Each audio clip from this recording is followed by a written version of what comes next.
Nurse Mike Gulick was meticulous about not bringing the novel coronavirus home to his wife and their 2-year-old daughter. He'd stop at a hotel after work just to take a shower. He'd wash his clothes in Lysol disinfectant.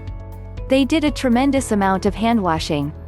But at Providence St. John's Health Center in Santa Monica, California, Gulick and his colleagues worried that caring for infected patients without first being able to don an N95 respirator mask was risky.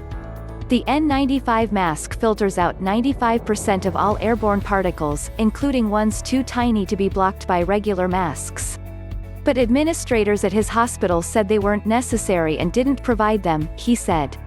His wife, also a nurse, not only wore an N95 mask but covered it with a second air-purifying respirator while she cared for COVID-19 patients at Cedars-Sinai Medical Center across town in Los Angeles. Then, last week, a nurse on Gulick's ward tested positive for the coronavirus, which causes the disease COVID-19. The next day, doctors doing rounds on their ward asked the nurses why they weren't wearing N95 masks, Gulick said, and told them they should have better protection. For Gulick, that was it. He and a handful of nurses told their managers they wouldn't enter COVID-19 patient rooms without N95 masks.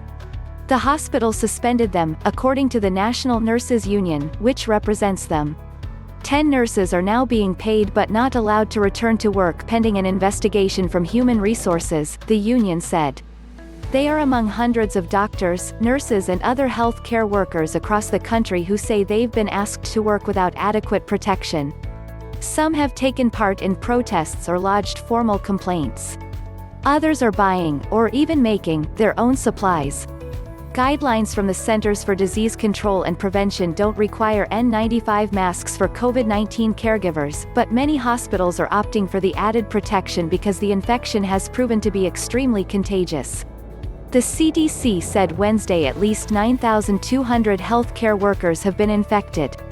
St. John's said in a statement that as of Tuesday it's providing N95 masks to all nurses caring for COVID-19 patients and those awaiting test results.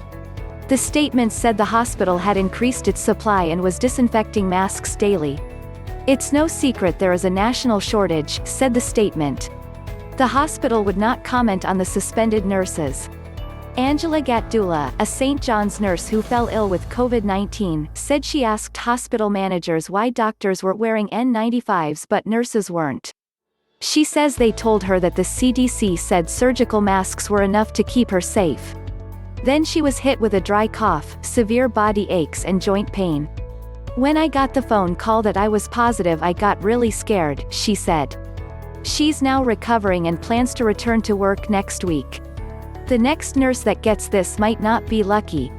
They might require hospitalization. They might die, she said. As COVID-19 cases soared in March, the U.S. was hit with a critical shortage of medical supplies including N95s, which are mostly made in China. In response, the CDC lowered its standard for health care workers' protective gear, recommending they use bandanas if they run out of the masks. Some exasperated health care workers have complained to the Occupational Safety and Health Administration. I fear retribution for being a whistleblower and plead to please keep me anonymous, wrote a Tennessee medical worker, who complained staffers were not allowed to wear their own masks if they weren't directly treating COVID-19 patients. In Oregon, a March 26 complaint warned that masks were not being provided to nurses working with suspected COVID-19 patients. Another Oregon complaint alleged nurses are told that wearing a mask will result in disciplinary action. One New Jersey nurse who asked not to be named out of fear of retribution said she was looking for a new job after complaining to OSHA. Do I regret filing the complaint? No, at least not yet, she said. I know it was the right thing to do. Some are taking to the streets. On Wednesday, nurse unions in New York, Massachusetts, Michigan, Illinois, California, and Pennsylvania scheduled actions at their hospitals and posted on social media using hashtag PPE over profit. Nurses at Kaiser Permanente's Fresno Medical Center in Central California demanded more protective supplies at a protest during their shift change Tuesday. The hospital, like many in the U.S., requires nurses to use one N95 mask per day, which has raised concerns about bringing the infection from one patient to the next. 10 nurses from the facility have tested positive with COVID-19, Kaiser said. 3 have been admitted to the hospital and 1 is in critical care, protest organizers said. Wade Nogi, a Kaiser senior vice president, denied union claims that nurses have been unnecessarily exposed.